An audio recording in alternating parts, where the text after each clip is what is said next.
YouTube চেনেললৈ সকলোকে স্বাগতম জনাইছোঁ। তো আজি কেইবাটাও ভিডিঅ' মই বনোৱা নাই, আজি নতুনকৈ আকৌ এটা ভিডিঅ' আপোনালোকৰ মাজলৈ লৈ আহিব বিচাৰিছোঁ। ভিডিঅ'ত বিশেষকৈ বেলেগ একো নাই। যোৱাকালি মোৰ এজন বন্ধু হঠাৎ আহি ওলালহি আৰু বন্ধুজনৰ লগত অকণমান ফূৰ্তি কৰিলোঁ। আমি একেলগে সংগীতৰ প্ৰশিক্ষণ শিক্ষা গ্ৰহণ কৰিছিলোঁ। তো তেখেতে বৰ্তমান সময়ত এটা চাকৰি কৰি আছে গুৱাহাটীত আৰু মোৰ নিমন্ত্ৰণ ক্ৰমে তেখেতে কালি আহি মোৰ ঘৰত উপস্থিত হ'লহি আৰু যোৱাকালি আমি ফূৰ্তি কৰিলোঁ অলপমান। সেইখিনিকে আজি ভিডিঅ'টোত অকণমান আপোনালোকক দেখুৱাবলৈ চেষ্টা কৰিম। গতিকে মই তেখেতক আমন্ত্ৰণ জনাইছোঁ। তেখেতৰ লগত প্ৰথমে চিনাকি কৰি দিবলৈ ওলাইছোঁ। আপোনালোকৰ আগত চিনাকি কৰি দিবলৈ ওলাইছোঁ। তেখেত হৈছে উৎপল গগৈ। নমস্কাৰ। তেখেত এনেই আমাৰ ইয়াৰ মদাৰখাট গাঁও বুলি কয় তেখেতৰ ঘৰ।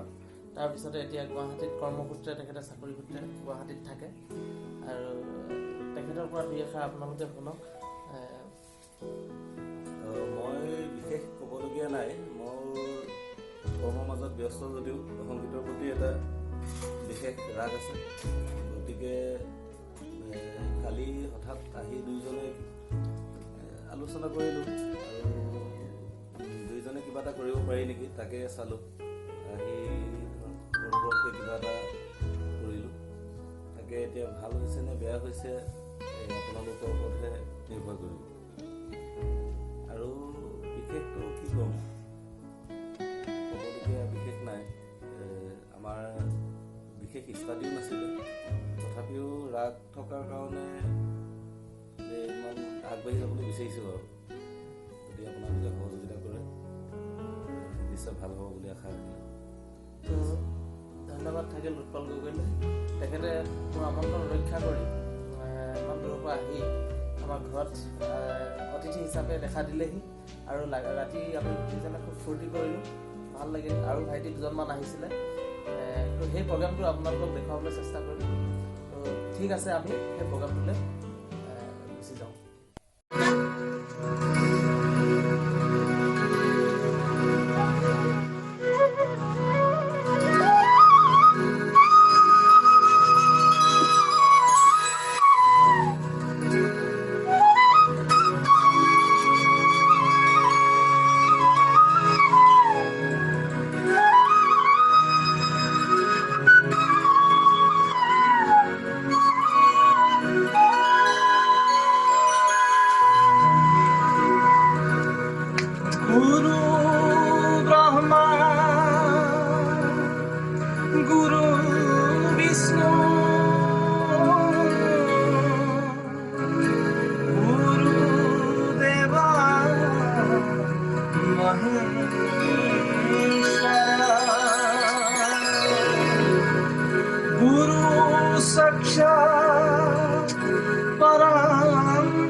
तस्मै श्री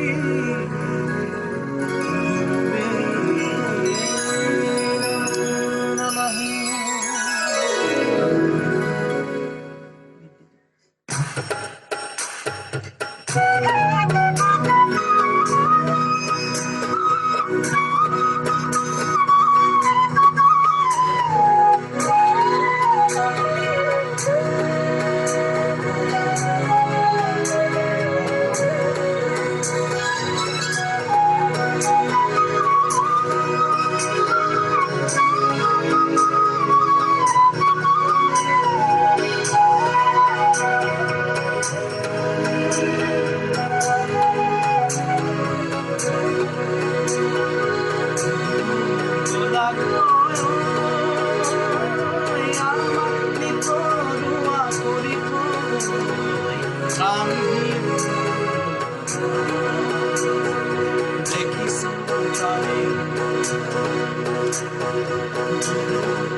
শীতল পাতি পাৰি থৈছো তাতে থৈছো গাৰু শ্যাম কানু দূৰ হৈ নাযাবা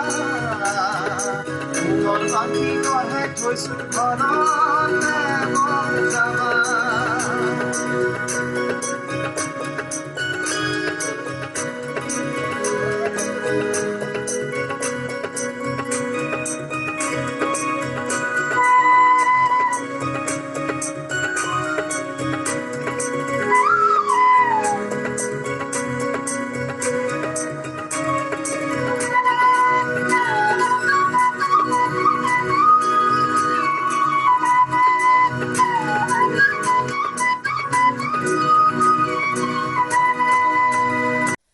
তো বন্ধুসকল আমাৰ যোৱাকালি প্ৰগ্ৰামটো কেনে পালে আপোনালোকে জনাব আৰু এই প্ৰগ্ৰাম মোৰ চেনেলটি প্ৰথম যেতিয়া অপেনিং কৰিছিলোঁ 1 জানুৱাৰী দিনাখন যেতিয়া অপেনিং কৰিছিলোঁ এখেতেও মোৰ এই শুভেচ্ছা বাণী আগবঢ়াইছিলে গতিকে তেখেতক আজিৰ দিনটোত মই ধন্যবাদ জ্ঞাপন কৰিছোঁ উৎপল গগৈ আৰু আজি আমি আপোনালোকৰ মাজৰ পৰা এই মুহূৰ্তত বিদায় ল'ব বিচাৰিছোঁ নে কি কয় ঠিক আছে সকলোকে নমস্কাৰ